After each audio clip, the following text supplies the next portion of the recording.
Hey guys, Sundown here. This is going to be my chapter review to One Piece 907, The Empty Throne. Now this chapter was so good. I usually try to keep a level head when reviewing these chapters, but this chapter was packed with so many bombs all the way through, and I just couldn't keep if I did a live review for this, it would have been my live reviews wouldn't have been that amazing, to be fair, because I just go I'm not like a lot of the other guys where they just go explode on screen. I just kind of sit back and go, oh shit, that's pretty cool. But in my head, this chapter was amazing. I really enjoyed it. So let's talk right all the way from the beginning, exactly what went down. This is probably going to be a slightly long review, but hopefully you can sit through it. So the cover page is Olympus saluting his country as they chase him and his 56 ship strong fleet away via cannon fire. That's all good. Let's get to the chapter. So we start the chapter with a very surprising interaction over Denden Mushi between Big Mom and Kaidou, and she makes a request which Kaidou downright refuses. We don't know what it is at that point, and it's safe to assume her request was to allow her to kill Luffy even if Kaidou were to fight him in Wano. So essentially it's to allow Big Mom to get into Wano and then take out Luffy while she's in Wano. So we can also assume that she wants Wano's borders opened to her. But the interesting part comes when Big Mom says that Kaidou owes Big Mom a huge debt, a lifelong debt, something that she's using to leverage her way into being the one to kill Luffy. So what the hell did she give Kaidou? So a lifelong debt. He owes her something that's equivalent to a lifelong debt. It can never be shed off unless he gives her something equally valuable in return. So Kaidou acknowledges the debt. He's like, oh yeah, there was this debt, but that was from a long time ago. Surely it can't still matter right now. And Kaidou kind of makes up his mind and says that he's the one with a grudge against Luffy. If Big Mom enters his territory, he will kill her. But the point to note here is that he refers to Big Mom as Lin Lin, a name only those who are close to her use, only very close to her. So someone like Strusen, someone like Pound who had a child with her, only people like that refer to her as Lin Lin. So I was like, hey, why did Kaidou just call her Lin Lin? So she takes Kaidou's threat in her stride and simply says that she will not stop. She was just telling Kaidou what she was gonna do anyway. So she was just dropping him a line. She was like, yeah, I was just telling you what I was gonna do. I'm making my way to Wano. So she gives zero shits. She's gonna meet up with Kaidou anyway. So are we gonna get Big Mom in Wano? That's... what? Bro, so this is insane, because we were all pretty sure Kaidou was going to be way too strong and be way too powerful for Luffy. But now it looks like two Yonko are going to be chilling in Wano or somewhere near Wano when Luffy gets there. So this is just crazy. This is big time. This is such a big situation for the Straw Hat Pirates. They're gonna have to call every member of their fleet if they're against two Yonko. That's crazy.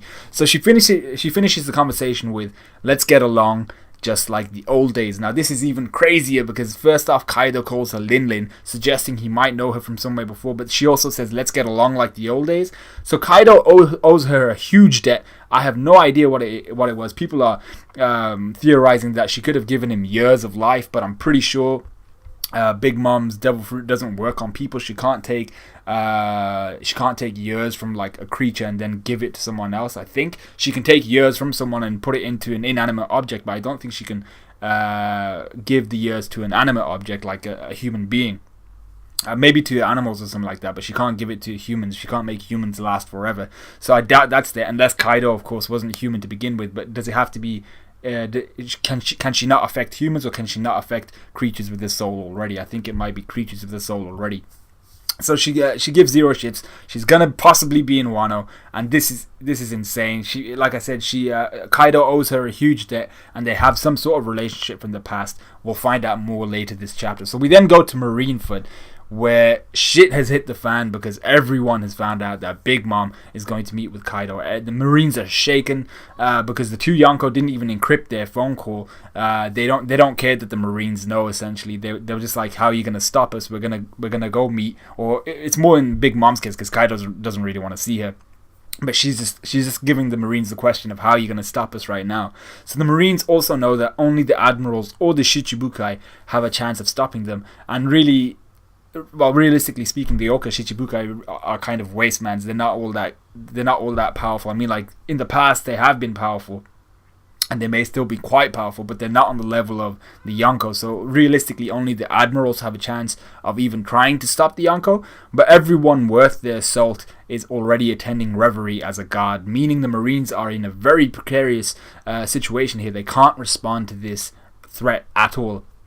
So Kizaru, or Borsalino, offers to go to Wano to prevent this meeting, but Akainu kind of rejects the idea straight away. He doesn't know how strong the army of Wano is, and the samurai within the army, and he doesn't want to send Borsalino into a situation where he's in deep water and he's got no way out. So you gotta commend Kizaru's balls, but Akainu made the right tactical move, I feel. They simply don't have the resources to respond to this threat of two Yonko meeting during Reverie. Maybe outside of Reverie they could have thought about it, but simply put, during Reverie it's impossible. They can't do shit. So we then go to the Red Port, which is where we were before, with the Bondolas going up onto the top of the Red Line, and then they meet with the Tenryubito and stuff like that. They go to Marijoas. But we're at the bottom of that, so we're at the Red Port, where Garp is the central character, talking to other captain level, I think, and above Marines. Now, this female Marine, who I've never seen before, because I haven't watched any of the One Piece movies, I've never seen this female Marine before. She's angry at Garp because he seems to not care about the fact that two Yonko are kind of vying after Luffy's head. After his grandson's head, they're kind of fighting over who's going to take it. And it turns out the female Marine is called Gion, or Gion. I'm not sure which one it is. I'm going to say Gion. And is from a One Piece movie. I'm not sure which one. And all I noticed during my initial reading and during my second reading, before finding out who she was in the comments, was that she has a spider tattooed on the lateral side of her upper left thigh. So I thought, okay, that's pretty cool. And then she asks whether it's okay to even allow two Yonko to meet, to which Garp responds that there's not much they can do about that anyway. All the Marines are at Reverie. So he makes the same point I made. All their resources are being concentrated at Reverie because that's where all the royalty are. That's where all the people that matter are. So the Yonko are gonna have to let this situation slide. So we then get another Marine I've never seen before, who happens to also be from a One Piece movie. His name is Tokikake. He's a mafioso looking Marine, also from like I said, a One Piece movie. I'm not sure which one. I think it might be film. Is it movie Z or Gold? I don't know I don't even know what they're called.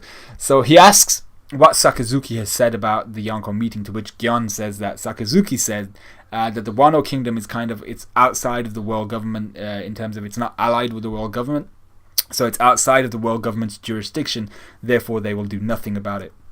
So essentially Akainu is given the order that the Marines will do nothing about this encounter between Kaido and Big Mom, so they're just going to let it slide, like I said. So Garp seems to agree with this, but then we get to the interesting part. Now this part of the chapter was thoroughly interesting to me because we get some idea of what was going down pre-Roger, because we've never really had that. There was always the Void Sentry stuff kind of went down, we don't know what, and then there was this gap, Roger, and then the current generation of pirates, the golden era of piracy. But this is where we get some information about what happened pre-Roger. So there must have been someone before Roger, because the Will of D didn't just die and then come back when Roger was there. There was always that in-between phase where the Will of D was just kind of underground. Maybe still there were one or two people who were expressing the Will of D and showcasing it to the rest of the world. So I assume this is what we're talking about pre-Roger. So Hina suddenly pipes up, making mention of the fact that it's Big Mom and Kaido who are meeting, and I was like, okay, yeah, whatever, it's two of the Yonko. It would have been the same if it was Blackbeard or Kaido meeting, But she specifically is aware of the fact that it's Big Mom and Kaido, and she then says that Garp is hailed as a hero of the Marines because, and then she kind of just peters off.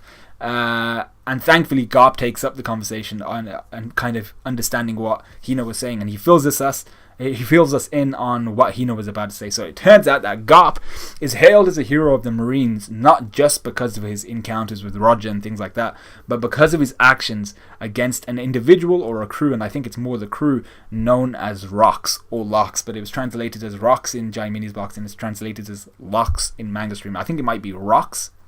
Now the interesting thing here is that this is a crew, I assume, that were referred to as Rocks, probably not their actual official name.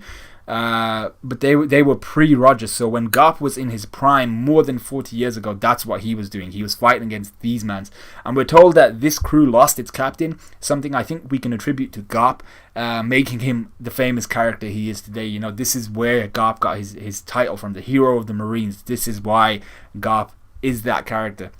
Because he seems, I think he took out the captain of this crew, the Rocks crew or whatever it is.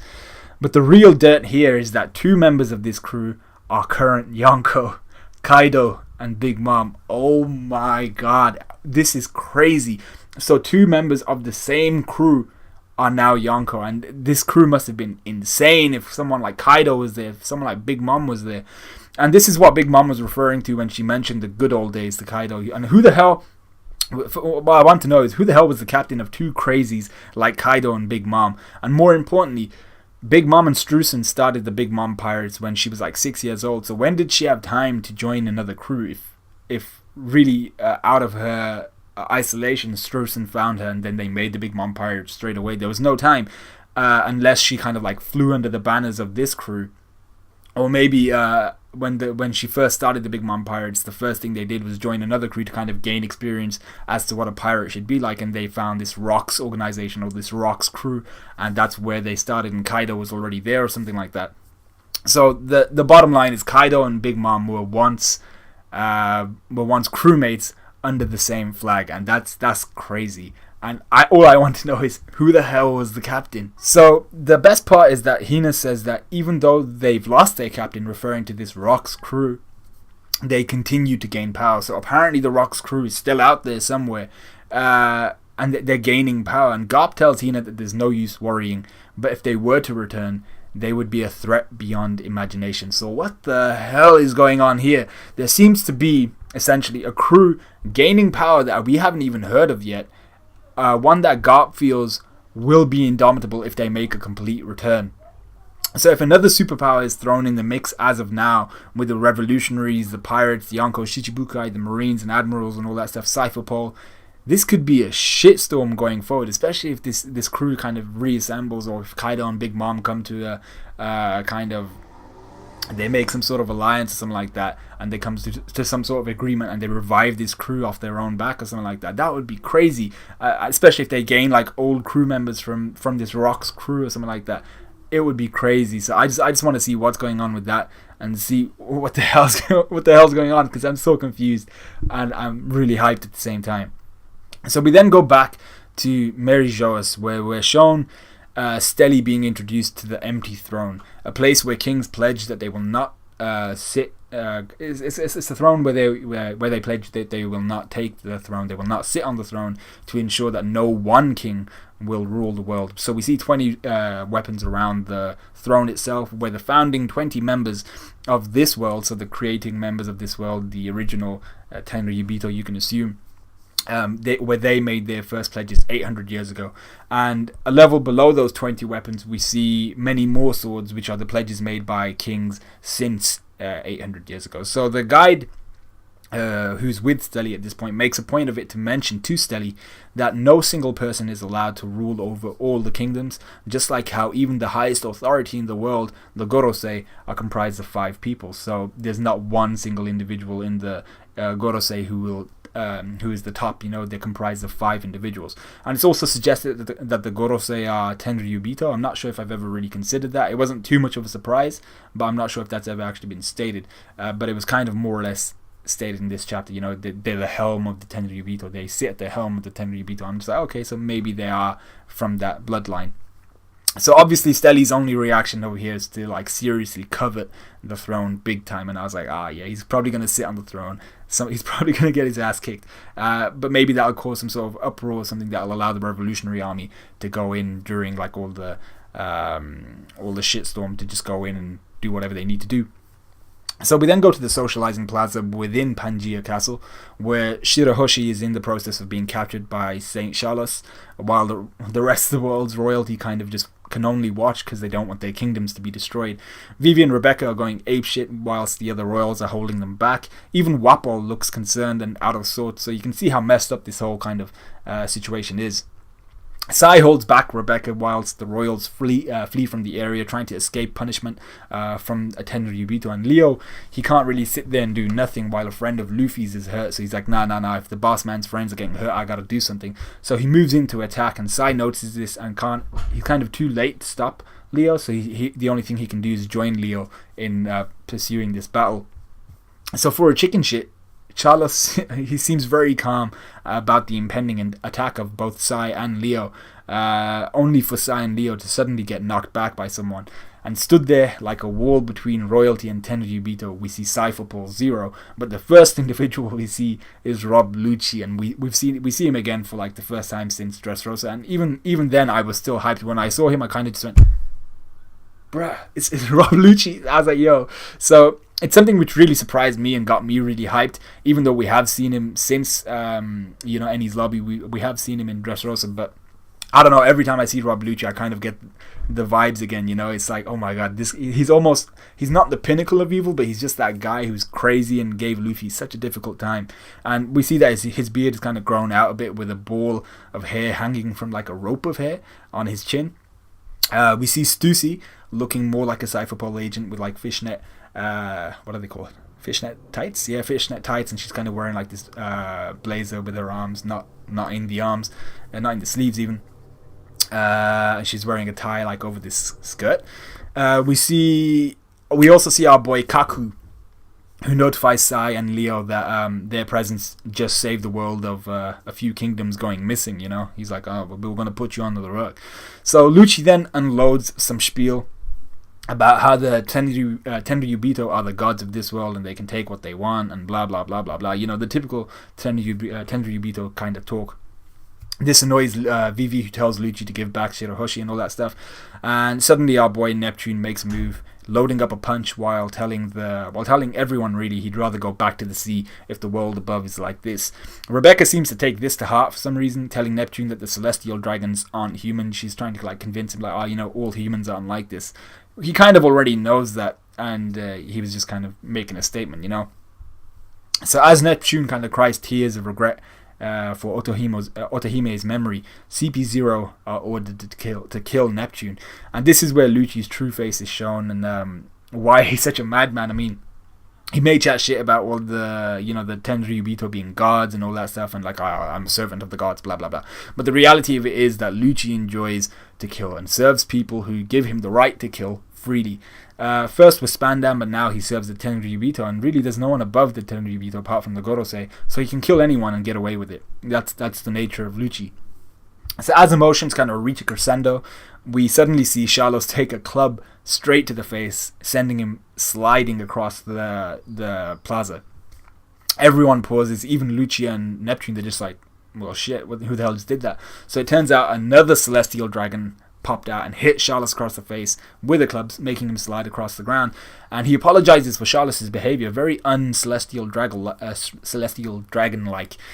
saying how Sharlos has brought terror to the socializing plaza. So he orders Shirahoshi to be freed, while CP0 kind of just look on like, oh, okay, we're not killing anybody now. So he reintroduces himself to Neptune, telling him he has been awaiting their arrival. So it turns out the Tenryubito that did it is none other than Don Quixote Miosgard, the celestial dragon, or the Tenryubito, who washed up on Fishman Island and was saved by Otohime many, many years ago.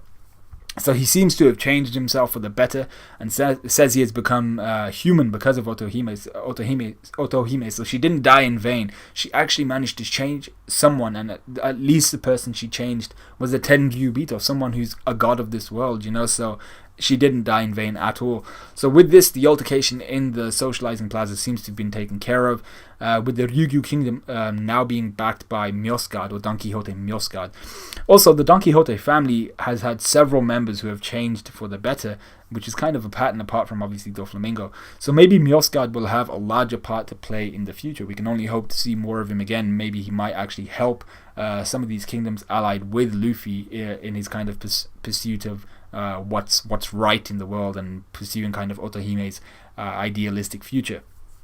So we stay in Pangaea Castle, but move to the Room of Authority, where the Gorosei have a guest.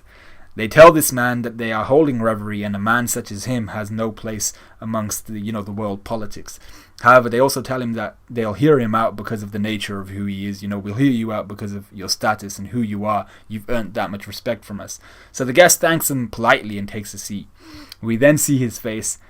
It's our boy Shanks, just chilling with the freaking Gorosei. I was like, what is Shanks doing there? And obviously he's not a guest of honor. He's shrouded in a black cloak. He's there in secret, and he's not been invited to freaking the Pangaea Castle in Marijoz. He's there because he needed something, and he just dropped in. And the Gorosei, obviously knowing Shanks' character, they know that he's not here like an assassin in the night or something like that. He's there to ask them or something. So he tells the Gorosei he wants to talk about a certain pirate. For me, that had to be a hint towards him wanting to talk about Blackbeard, but it could be someone else. And really we see how much respect Shanks garners from everyone, and even from the Gorosei, for them to hear him out during Reverie. By all rights, they should lock his ass up, but that's how the chapter ended. So many things we got to hear about. I'm really interested about Rocks, that crew with Big Mom and Kaidou in there. What did Big Mom do for Kaidou that she feels that he owes him he owes her a lifelong debt? And we have Garp, who was the captain who he took out. We have Shanks chilling with the Gorosei. We have Mjosgard and all that. I can't even remember the initial part, which was which is Big Mom and Kaidou. So yeah, and what they're gonna do upon meeting is Big Mom gonna be in Wano, because Luffy is gonna have a big situation on his hands if both Big Mom and Kaidou are chilling in Wano just waiting for him to turn up. So let me know what you guys thought of this chapter. Like, comment, subscribe, all that good stuff, and let me know what you guys thought of this review, and I'll see you guys hopefully within the next couple days when I do my Boku no Hero Academia review. So I'll see you guys then.